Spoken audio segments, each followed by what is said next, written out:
Well, the Mariners have finally played a few spring training games, so the season is underway. And the Seahawks have a very interesting decision to make with their wide receiver one. We'll talk about that and more on the 12th Inning Podcast. Welcome to the 23rd episode of the 12th Inning Podcast. My name is Rich, joined as always by my buddy Mitch. And we've got a jam-packed episode here in store for you today. We got some Mariners, we got some Seahawks. And real quick, before we get into all of that, would really love to just ask if you could leave a like, a comment, subscribe, all those fun things. Check out our other socials, TikTok, Instagram. If you could leave a comment, download all those podcasty things, we'd really appreciate it. And let's get into your Seattle Mariners.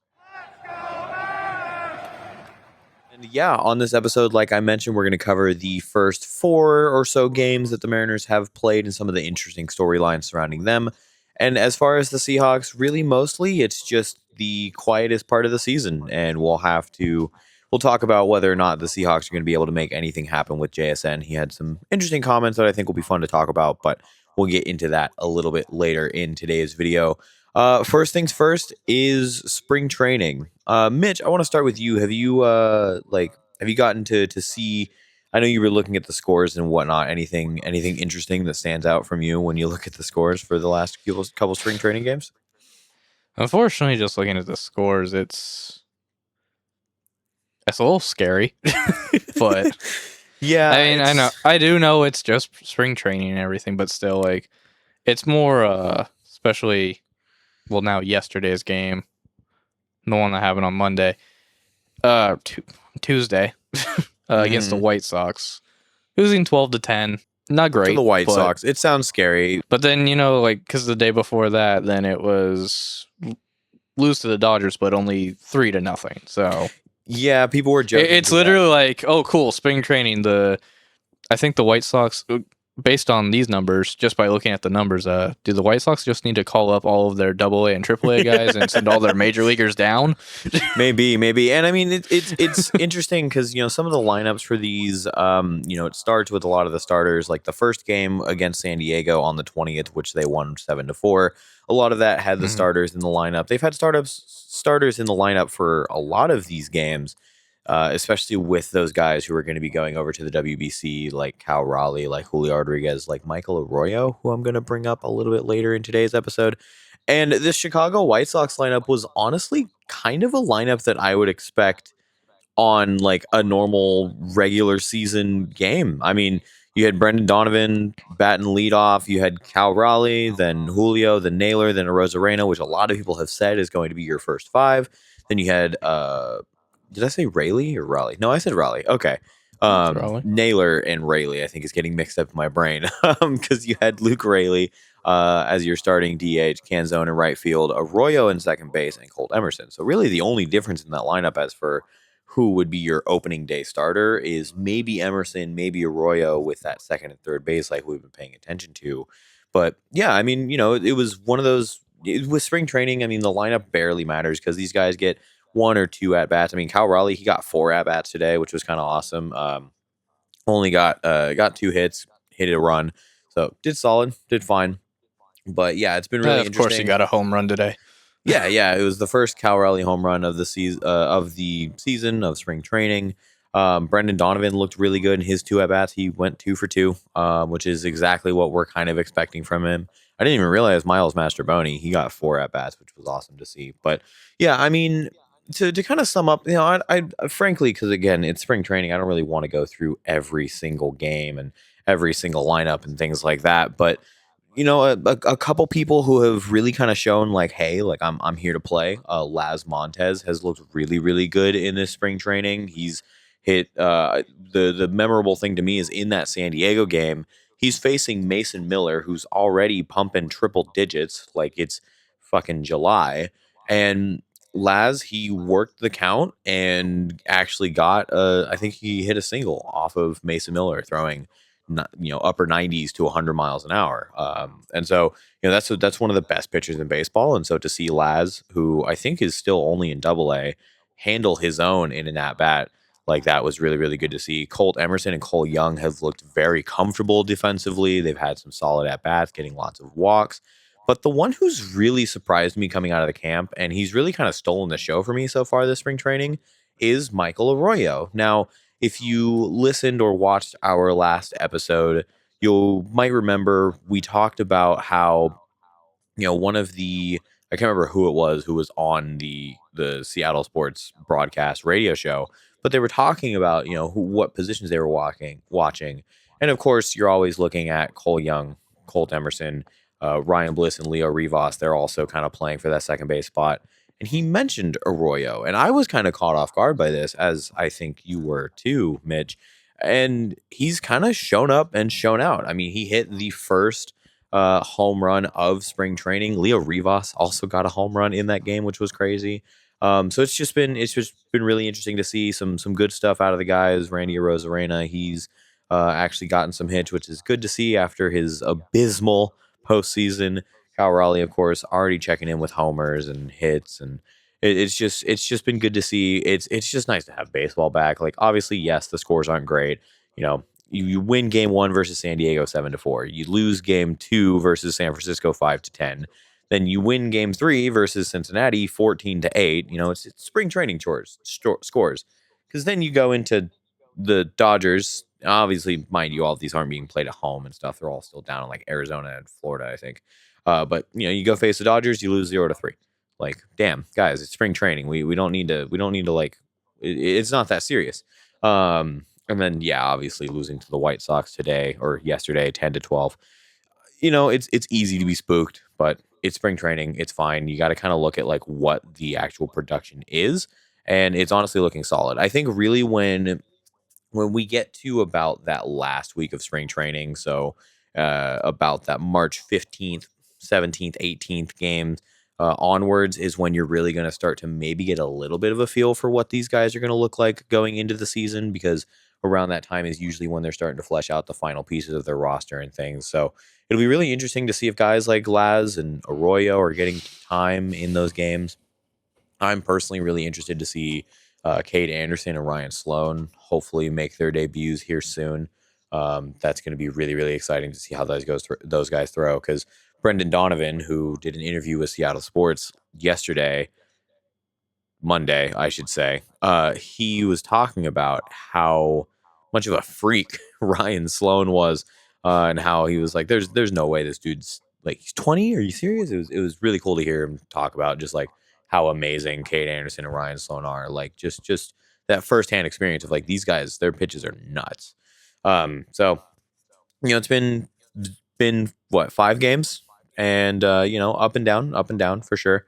But again, it's spring training, and there's been a lot of exciting stuff coming out of camp. I think some of the stuff I love to see is like there's moments where practice pregame, Cal Raleigh is helping one of our young catchers, Luke Stevenson, with his framing, and isn't just like standing there like just kind of pointing and like telling him how to do it and whatever. Like he's getting down there, he's crouched, he's like showing him, and it really just kind of shows the bond between all of these guys. And it sounds very similar to what we were seeing with the Seahawks, who won their World Series. And every single time they would do an interview, they're talking about the love. They're talking about like how much.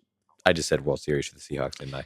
The Seahawks win the Super Bowl. This is the second and time. won I think the Super Bowl. I know you want the Mariners to win the World Series, but unfortunately, they haven't yet. I think this is the second time this has happened, because this happened last week too. It's insane. But yeah, when the Seahawks won their Super Bowl, every single interview, whether it be the players, whether it be the coaches, no matter what, they all talked about love. And it sounds like that's one of the really big important pillars for this Mariners team, is just playing for each other, and having each other's backs and playing as a team. And like every single time Kyle Raleigh talks about the 60 home runs, he's always talking about what it meant for the team, and how he can't wait to try and do his best to he's not expecting 60, of course, but to have that similar sort of performance to help the team to get them to a World Series, to win the city a World Series. I'm so fired up for baseball season. It's like it, because of how excited I am, it makes it hard for me to look at these scores and like not overthink and be like, oh God, here we go, it's happening. I think we're 2-3 right now. Like, oh no, but that's just because I'm hyped. That's just because I want baseball back, and it's almost here. It's almost here. I mean, we're a little. I think, yeah, tomorrow will be the 26th. Will be exactly 1 month from spring training, and good lord, I can't wait. Mitch, anything? What when you look at, obviously, we're talking about spring training and everything, but like even you've seen some of the videos and just some of the things and some of the vibes going around with spring training. What are kind of like your feelings? Now that we've got a couple games under our belt and we've got some stats to look at and things, how are you feeling about going into the season and really kind of like riding the waves of this Mariners team from start to finish? I think we're making the World Series. Yeah, genuinely. Yeah, honestly, even like, although I said, oh, losing the White Sox, that's scary, but it's spring training. Um, it's like preseason. You're seeing how the guys are doing. You're not really focused on the scores at this point. You're just more focused on individual stats. Really, because like, not saying that they're focused on individual stats. Like, obviously, they're still focused on trying to help the team win these games, even though they don't really matter. But as far as a fan, you're more looking at these individual stats and seeing who do you think they're gonna have make the team. Like, obviously, the definite starters. Like, obviously, Cal Raleigh, Julio Rodriguez. They're making the team. Like, obviously, they're already up there. They're in the MLB. But you're like looking to see who are the young guys gonna make it. Like, is Cole Emerson gonna make the team from based on his stats right now? Granted, it's only been 5 games, but still, based on the stats, like, he's doing really well, especially defensively. Because I have been able to watch a couple highlights here and there, and really I've only paid attention to Cole Emerson because he is the guy I'm paying attention to. I love Cole Emerson, and I really hope that he makes the team. I hope he makes the majors and is able to make his debut start like opening day, because that would be amazing. Yeah, that would be insane. I've seen some Cole Young highlights as well, and he's doing really good, especially defensively. But they're also doing really good on offense, and I truly think that whether they make the majors or not, whether they make the Mariners or not, like opening day, I still think this team is going to make the World Series. Just based on these stats, like the scores, yeah, they suck, but that's, like you said, you're only giving like these main starters like 2 at bats. Cal Raleigh getting 4 here and there, but like Julio's consistently only gotten 2 at bats. Like, so Yeah, and honestly, nothing against Julio, but with how he does start kind of slow, I think maybe we should give him 4 at bats and Cal Raleigh should sit. But yeah, I mean, I don't know. But the WBC is coming up, so like I can kind of forgive it, but like I do agree that, like, what, let's give Julio a 4-day. But yeah, I mean, it's interesting. I think this spring training, it's funny because I think it mirrors a conversation that we were having about the Seahawks in preseason, about how this spring training, just these first 5 games, have really shown the depth in this organization. With guys like Laz Montez, Michael Arroyo, Colt Emerson, Cole Young, all these young guys. I mean, I think freaking Connor Joe or something had a hit. Like, what in the MLB The Show create a player name is Connor Joe? Like, these guys are getting hits, and again, it's just showing the depth of this organization, which makes it really, really exciting to follow. And obviously, things aren't perfect, but something as well too is something that comes with the regular season is it's kind of a rhythm, and teams play off the rhythm, whether that's playing against the opponent's rhythm and playing off of their own rhythm. So that's something. The conditions in Peoria are interesting. It's sunny and beautiful skies, but it's a really high sky, and so it's hard for guys to keep track of the ball. And you see tons of hits fall where, like, that's an out. Normally in the regular season. So a lot of different things here and there, and that's why you don't take spring training too seriously. These guys are probably not really going 100% either. They're probably focusing fundamentals and focusing on one thing or another every single day. So don't just scoreboard watch the spring training games. You're gonna give yourself a heart attack. Like I said, watch some highlights, just kind of see the way these guys are playing and how comfortable they feel, how healthy they look. Brendan Donovan talked about how he's healthy and ready to go, and just Victor Robles, he looks healthy and ready to go. It's exciting. Canzone, I think, is going to take a step this year. I think he's someone who's going to be really interesting to watch this year. But yeah, it's spring training. It's nothing fancy. It's nothing super special, but it's still interesting to keep an eye on. And it's a precursor. It's a preseason, like you said. It's just kind of there to get you hyped about baseball. And oh man, I cannot wait. Hearing baseball in my ears again is just it's euphoric. So that's honestly all I got for the Mariners. There's not a whole lot to go over. There's only been so many games and so many highlights in those games. Um, Mitch, I wanted to see if you had anything particularly interesting you wanted to bring to the table. Unfortunately, I don't. Not this week. Since it is only 5 games in, I promise, guys, I will pay attention more. Works biting you in the As ass. spring training gets further in, and I'll have more next week to definitely talk about. Like I said, I only had Colt Emerson to talk about, and I didn't even have much on him either. But Yeah. I do mean, think he's looking good. I personally, if I was in charge, I would bring him on, but maybe that's bias speaking because I really like the guy.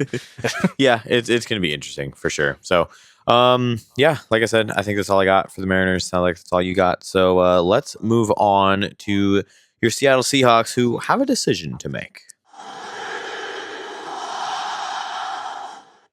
So, an interesting quote from JSN this week is he thinks, and I will give my opinion, and I want your opinion after this as well. He thinks that he deserves to be the highest paid receiver in the league. Sit with that for a second. JSN, amazing year, offensive player of the year, deserves to be the highest paid receiver in the league. Yeah, give him the bag. Fuck it. Like they were talking about it on Bump and Stacy on Seattle Sports of like, when you go to offer, they were using kids as an example. When you go to offer someone, I can make you, mac and cheese, or I can make you nuggets, or I can make you mac and cheese, or I can make you pizza. Well, I want nuggets. Okay, I can make you mac and cheese, or I can make you pizza. The Seahawks have 2 options: pay the man, or trade him. There is no let him go. You don't just let him go. You don't just let him walk and go to free agency. You either pay him or you trade him while you have the value. Now, I don't think there's any world where the Seahawks are going to trade JSN in any way, shape, or form. I honestly think the Seahawks will make him the highest paid receiver in the league because he's young and he's already elite. He's already awesome offensive player of the year. He's already shown that, like, again, let's face it, Sam Darnold is not an absolutely, blow your socks off elite quarterback. He's solid. JSN is an elite wide receiver who I think deserves to be paid like an elite wide receiver. Mitch here has our numbers, kind of contextualize what it would look for JSN to be the highest paid receiver in the NFL if he were to actually get the Seahawks to do that deal. So, real quick, currently JSN is getting paid yearly $2,715,996. So fucking. That's what he's getting paid his talent yearly right now. Yeah. To become the highest paid, he would have to be making over $27,500,000 a year.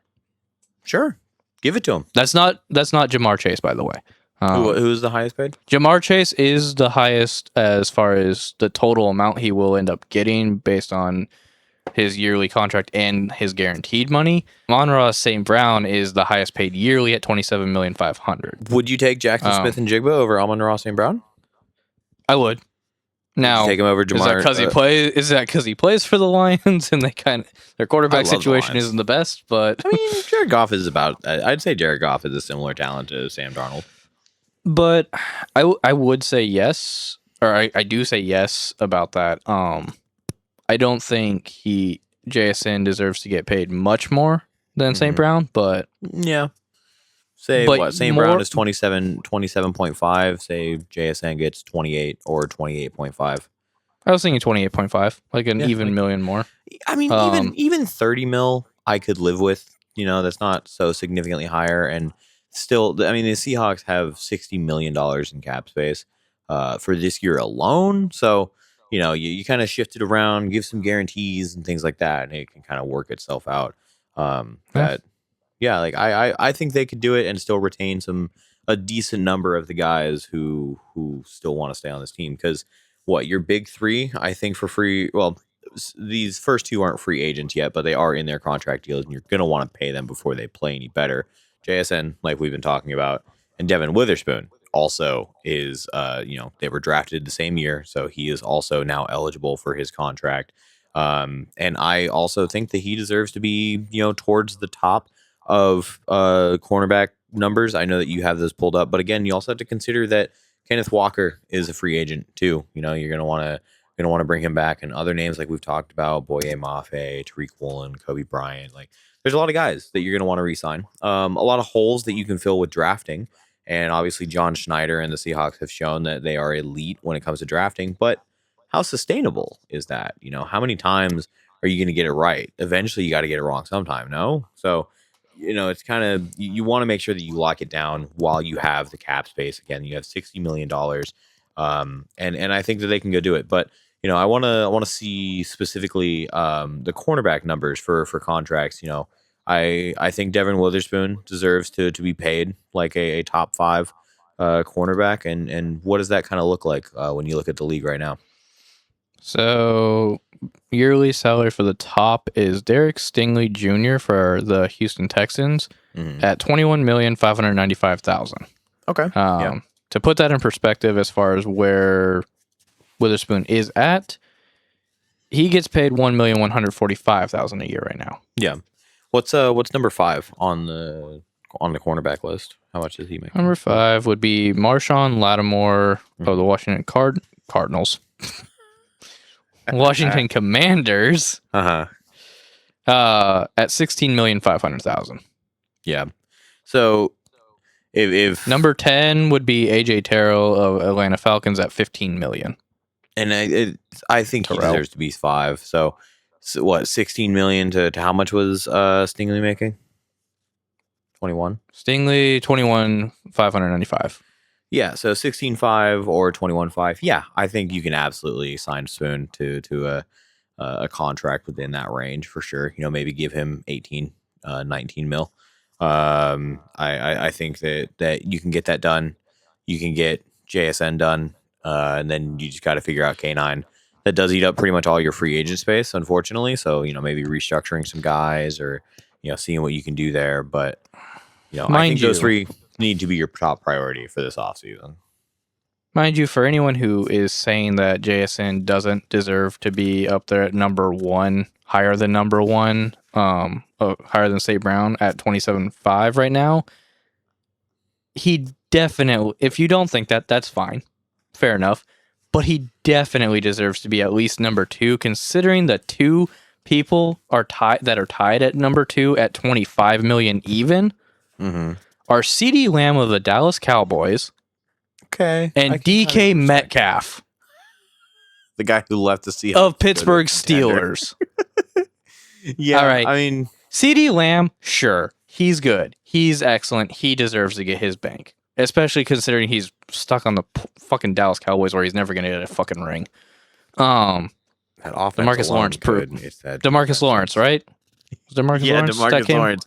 Yeah, I ain't never gonna win a ball with Dallas. Yeah, like he loves the Cowboys, but realized that he wasn't gonna win a fucking ring there. I'm not saying we should get CeeDee Lamb. He's that would great. Be sick though. He is great, but I think we're good on wide receivers at the moment. Fuck it. While you're at it, go get. Also, let's not. I don't. The only reason I don't want CeeDee Lamb on the team right now is he's way too much, and we have way too many good guys that we need to keep on the team right now before we go looking at another really, really high paid guy. Yeah, for sure.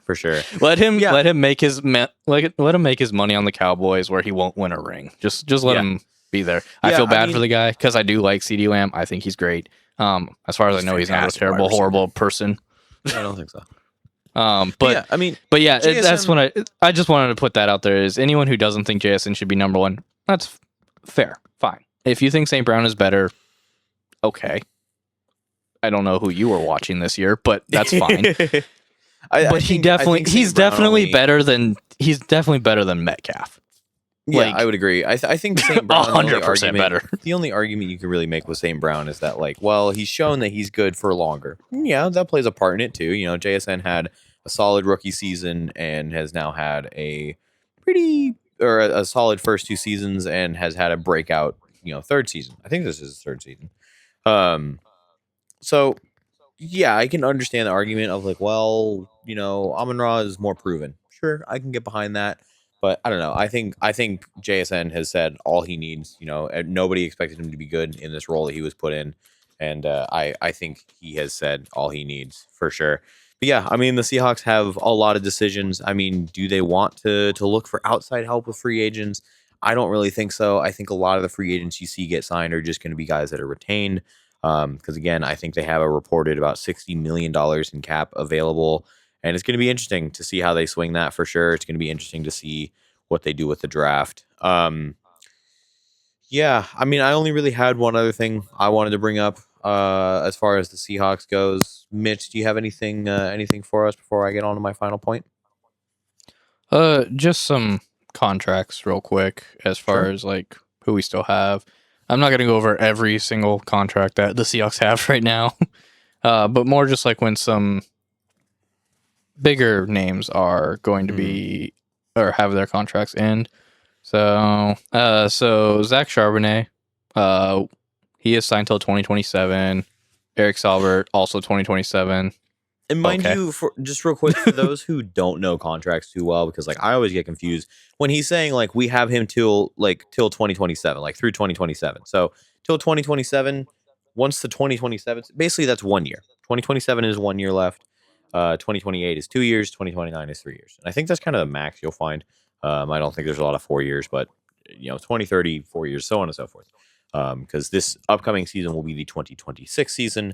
If their contract ends in 2027, naturally, by math, that means they only have one more season. So go ahead and carry on. Yeah. But yeah, so Eric Salbert's also so Zach Charbonnet, Eric Salbert, Drew Lock, Derek Hall are all 2027. So's Jason Myers. So there's another big contract that'll happen next We're year. gonna need to deal with next offseason, yeah. But one that, you know what, I'm totally fine with ending after this season. Anthony Bradford.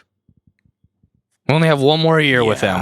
Yeah. He Let's did just great. draft He his- did, don't get me wrong. He did great in the postseason. Did amazing. had that playoffs, one did moment that went amazing in the Super viral.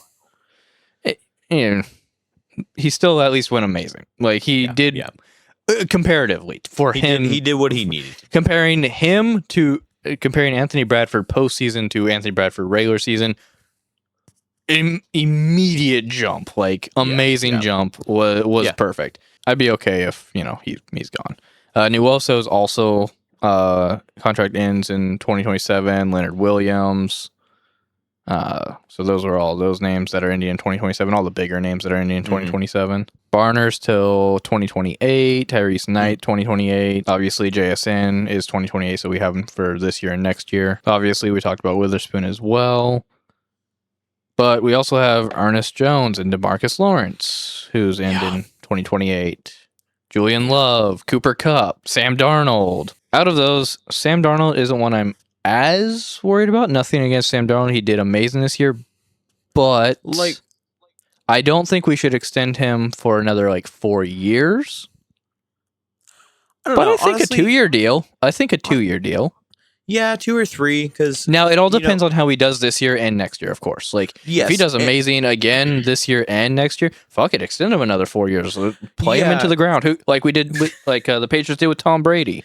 Because it also depends on how Jalen Milroe looks. If you had told me, when we talked about it before this season happened, obviously you and I, we were both talking about how we were excited to see what Jalen Milroe could be. Sam Darnold was kind of on a prove it deal, but it seemed like Milroe was kind of the future.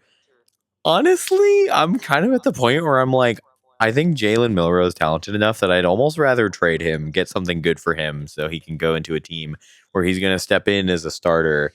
Maybe he goes to Milroe, Cleveland Browns or something like that, where they need a starter, and we just sign Drew Lock to something really cheap, and re-sign Sam Darnold. I'm okay with having that quarterback room because I think Jalen Milroe deserves to get the opportunity to start.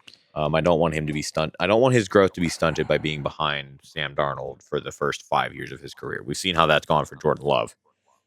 What team I would like to see Jalen Milroe go get a chance on and potentially, actually do really well. And I think this is going to be a hot take. You're going to say the Cardinals? I think no. Okay. I I would never say I ever want to trade someone I think is really talented to a division rival, even if it is the Cardinals, who I actually do like. Yeah. So there's going to be a hot take on as far as I think this team that I'm about to say can do really well. They just need a quarterback and a couple receivers. Their defense is great. I think their defense is great. Not like a top 15, but they are good. They are good enough. If they have an offense, they could be great. You're keeping me in suspense here. Just give me the name, brother. I would like to see Jalen Milroe go to the Jets if we're going to trade him. That would be sick. I'd love to. I hope I get to see the Jets like be competitive in my lifetime. And that's because, like I said, I think their defense is actually really good. And if they had an offense that could score, I think they actually could win games. Yeah, and they do win games here and there, obviously. I mean, do they? Do they really? I wouldn't be too harsh on them, considering it was like a year ago we almost lost to them. Yeah, let's not talk about that. Yeah, so, but I think if Jalen Milroe if we were to trade him and get picks, because let's be honest, the Jets don't really have any players that the Seahawks could really use right now. Yeah, I would have wanted Sauce Gardner at one time or another, but they traded him to the Colts and then he immediately got injured. So, can't really do much there. So yeah, they don't really have any players that the Seahawks could really use at this moment, because mainly the positions where they do have players that the Seahawks could use were already stacked at those positions. Yeah, like I'm good. But if we're to trade, we could get picks from the Jets because they usually have high picks in the draft because they suck. Yeah. But we get picks from them. They get Milroe. Milroe gets to be a starter, which he deserves because he is talented enough to be a starter. The Jets, if they could draft properly and draft some good receivers for Milroe to throw to, I think the Jets could actually be decently competitive. That's the question, though. Is it worth putting Milroe through the blender that is the New York Jets organization? That's the only problem is I think think about the Seahawks shouldn't do that to poor Milroe. I don't think they should do that to Milroe unless the Jets, after the draft, if the Jets drafted some good receivers and the Seahawks saw that they drafted good receivers, then you say, okay, Milroe, we're gonna give you to the Jets. We're gonna take some picks for you, and you're gonna get to start. And they actually have some good receivers for you to throw to. All the Jets have to do is draft some fucking Ohio State wide receivers. You see how well it works out. Yeah, I mean, the curse. the question is though, because it does seem like the Jets are cursed. Because let's think about it. They've had Mark Sanchez, who was Mark Sanchez, Mr. Butt Fumble. They had, I think Sam Darnold came and then Zach Wilson.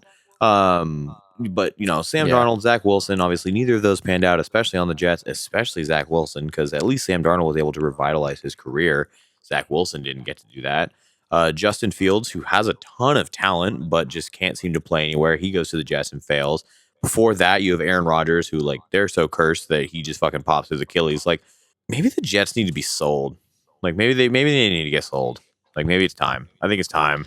Sell the Jets, sell the Seahawks. Don't. Speaking of which, also, just something pinged in my mind. The CEO of the Seattle Kraken chimed in on the Seahawks being sold. And he said that it is highly, highly unlikely that the Seahawks get moved. It's basically as close to being guaranteed that they won't get moved as it can be without there being an official word. They have not come out and said there is no way we are moving the Seahawks. I understand they probably want to keep that door open just ever so slightly, but they don't expect to go through it. And nobody does, especially even higher end business people. So something I wanted to mention, because I know a lot of people saw our TikTok talking about the Seahawks being sold and everything, and every day it seems increasingly unlikely that the Seahawks will get moved. But anyway, we're up to 50 minutes of recording, so Mitch, let's get back to some contracts. Do you have any other interesting, notable names that you wanted to shout out as far as their contract status goes? Just like the last ones here. Basically, it's just all our rookies that are signed to 2029 right now. So it's Robbie Oots, Torrey Horton, Riley Mills, who had that amazing sack in the Super Bowl. Yep. Jalen Milroe, as we were just talking about, Elijah Arroyo, Nick Eamon. No, not Michael Arroyo, like someone likes to say. Nick Eamon, and Byron Murphy are all 2029. And then the last three on here, Michael Dixon and Gray Zabel are both 2030. And then Charles Cross is till 2031. Yeah, yeah. Because Charles Cross just recently signed that extension. Where's Abraham Lucas? I thought he signed an extension recently. Is he on your list Abraham anywhere? Lucas he's also 2029. 2029. Okay, cool. Yeah, because Yeah. he signed an extension. But yeah, I mean, the Seahawks definitely had some decisions coming up here in the next few years, of course. But looking, yeah, so the Seahawks, obviously have a lot of decisions to make, for the next couple of years, but especially going into next year, this upcoming season. Again, I think they got to re-sign JSN. I think you need to prioritize re-signing Devin Witherspoon, prioritize re-signing K9, and then with what you have left, try and allocate it from there because those three are going to take up a lot of your cap space. But it'll be interesting to see. And yeah, I mean, this team is probably going to look pretty different over the next couple of years, but also not that different at the same time. It'll be fun to watch this team evolve over the next couple of years. But I think that is what I have for the Seahawks. Do you have anything else for us, Mitch, that you'd like to bring up before we wrap it up? Just main thing that I have is, let us know in the comments who you would like to see Jalen Miller go to if we were to trade him. Yeah, let us know. And who are your guys' like top 5 priority free agents for the next couple of years? Would love to see what you guys have to say on that. But before we wrap it up, I actually have one other thing that I want to touch on. And Mitch, are you familiar with what's going on with the U.S. men's hockey team right now?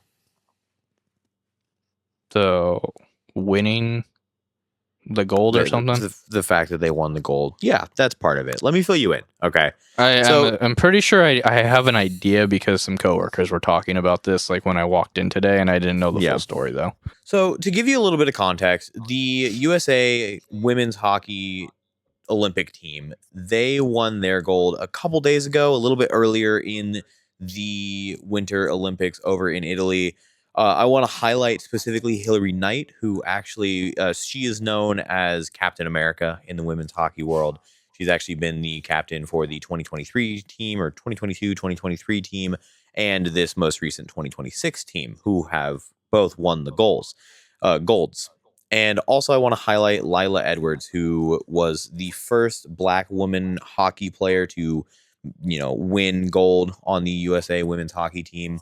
They won the gold. It was in fantastic fashion. And this is the 4th time in 4 Olympic Games that the USA women's hockey team has won the gold medal. Then, and so just to kind of set the tone, because obviously our country is in a world of shit right now. That is about as patriotic as you can feel with how things are with, just like, wow, like this women's hockey league team, they did it, feeling that kind of like personal pride because there's a lot of Seattle Torrent players who play on there. It was all around good vibes on the internet. Not to mention you then have the the Olympic figure skaters, they won gold, just all around good vibes coming from the Olympics and just a lot of good people, it seems like, on Team USA this year. Just a lot of good vibes. And then the men's hockey league, the men's hockey team, they go out, they beat Canada in an overtime goal, or in an overtime win. It was an awesome goal. Everybody's like freaking out. Like I didn't wake up for the game, but just social media is going crazy. What the fuck is a kilometer? Just raw American, just the most patriotic that I feel like this country has felt in a very long time. And then it was all dashed like that. Why, you may ask? Well, it started to come out on social media as the USA hockey team were celebrating in the locker room. Mind you, also something I want to make very clear. Um, you know, it was also a big deal because there was, forgive me, I don't know hockey all that well, so I'm not going to know names, but if you know this story, you know who I'm talking about, you know what I'm talking about. There was a very prominent NHL player who had lost his life, I believe, in a car crash, and it rocked the hockey world. He was one of those guys who was like the captain of the USA team and everything like that. And so his teammates went and got his kid out of the stands and brought them on the ice while they were taking the final gold medal photo, and they had his jersey up and everything. It was just really tender, really loving moment. And then the videos of the locker room celebration start to come out, and the FBI director is there, and he's sitting there, he's drinking and smoking cigars with the team, and they're all having a good time, whatever. But it's like, why the fuck is the FBI director in Italy celebrating with the American team and getting drunk with this American team? And then he calls up Agent Orange, good old Donnie in the White House. And Donald Trump starts, he's giving the congratulations. He's joking with the guys about how, like, oh, we're gonna fly y'all down to Florida right now, and we're gonna have a good time or whatever. And they're all cheering, they're all loving it and everything, which is just makes my skin crawl in general. And then he makes this joke of like, yeah, I guess I should probably invite the women's hockey team too, like as if they're anything lesser. And so all that goodwill, all that good patriotism, gone instantly. Not to mention they actually go to the White House and they're having a good time with him, and they're putting the gold medal on his neck and everything, and it just ruined everything. And it got me thinking. It is really sad to me that women's sports does not get as much love as it should. And I'm guilty of this as well. I don't really watch the WNBA. I don't watch the Seattle Reign women's soccer team. I don't really watch the Seattle Torrent. I know some of the players. I know Carly Jackson, CJ. They're the first non-binary player to play in any professional sports league, I believe, or at the very least the PWHL, and that's cool to me for a lot of reasons. But women's sports is always seen like when women's are champion, when women are champions of whatever sport it is they play, it's always put with an asterisk. It's always put like, yeah, they were good at the girls' sports, and it just kind of highlighted to me like how sad it is that like these women are all warriors, man. Like they all should be celebrated just as much as these men are, and they're not.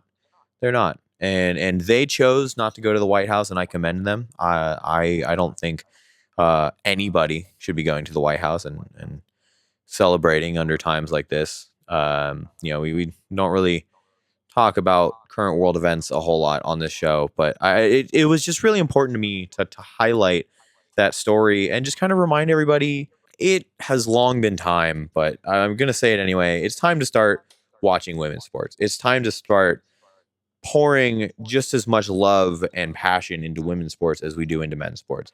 You love the Kraken? Cool. Keep up with the Kraken. Start watching the PWHL Torrent. These girls are fantastic. They have awesome personality. You want basketball back? Great. I want the Sonics back too. Let's watch the Storm. They're champions, dude. These guys are awesome. Like, they deserve as much passion and as much love as I feel like other Seattle sports teams get. And while we do mainly cover Seahawks and Mariners, we've talked about it before. We like other sports. We just like Seattle sports in general. And I wanted to take the time to highlight that and highlight them. A creator I want to highlight, if you've made it this far into this video, I really appreciate it. But someone I really want to highlight is 365 Hockey Girl on TikTok. She is a fantastic cover of all things PWHL, specifically Seattle Torrent. She's great, and I think she's a great jumping off point for anybody who wants to start getting into women's sports. I'm going to be making an effort to really start watching the Seattle Torrent, watching the Seattle Storm, and giving them their flowers and the passion they deserve. But yeah, that just with that going on, it felt important to me to kind of bring that up. So I want to hear your thoughts. What are some what are some of your favorite moments from a women's sports league, whether that be PWHL, WNBA, even other leagues that I may not be familiar with? What are some of your moments? Are you someone who watches the Kraken and Torrent and watches the Storm or Rain or whatever else it may be that you watch? But yeah, it was just give them, they deserve the same passion that men's sports does, because at the end of the day, it's still sports. It's all different storylines. It's just more people to follow. What's so wrong about that, frankly? Yeah, that's all I got for this long ending ramble. Mitch, you got anything you want to send us off with? Yeah, actually, as far as the whole White House thing goes, so per usual, it's tradition. It's been tradition for the Super Bowl winners to get invited to the White House. Now it's going around everywhere that the Seahawks declined the White House. That's not true. It's not true. What has happened is it seems that fucking Trump apparently is throwing a little temper tantrum like he usually does. And it seems at this point he's deciding not to invite the Seahawks because enough players, when asked, hey, if the Seahawks get invited to the Super Bowl, if the Seahawks get invited to the White House as after winning the Super Bowl per tradition, would you go? A lot of Seahawks players have said no. They have said I will not go.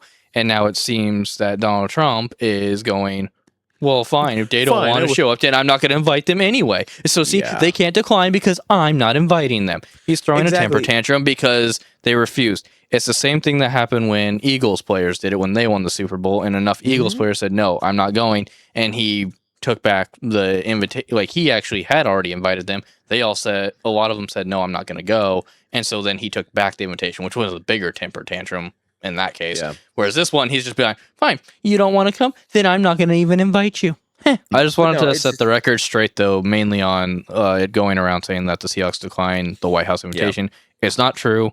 They have a lot of players have said that they would not go if the invitation is sent, but the invitation has not been sent, and a lot of people are speculating that it doesn't seem like Trump is going to send out the invitation since so many players have said they wouldn't show up in the first place.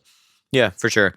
But yeah, I mean, you know, I want to highlight these girls. I want to highlight the achievement that they have done. It's incredibly difficult. I mean, every single time that the U.S. women's hockey team has played in the Olympics, they've won the gold. The men's team, this was the first time they had won gold since 1980 when that whole Miracle on Ice team played. Like, you know, if we're gonna trophy watch, you know, if we're gonna ring count rings, I mean, you know, women's hockey has a lot better of a ratio. So support women's sports. Trans rights are human rights. Black Lives Matter. And fuck you if you think otherwise. You know, I was wondering when we would draw a line in the sand, and this feels like a good time to do it. Just let people exist, and women's sports should be treated with just as much hype and care and love as men's sports do. And I'm gonna be doing my part to change that. So you might hear some more torrent stuff. They're at the bottom of the standings, which is unfortunate. I downloaded an app, and they're not doing great. So I'm hoping that they're supercharged after this. But yeah, Seattle teams. Hey, so far hasn't been a bad thing. Sounders are doing great. Seahawks just won the Super Bowl. Mariners are going to win the World Series. Kraken are in the playoff run.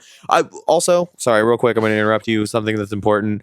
If you're like me, it kind of feels icky to support men's hockey right now and NHL right now just because of everything that is happening. But take a little solace in the fact that none of your Seattle Kraken were on the U.S. hockey team. So, yay, good props for that.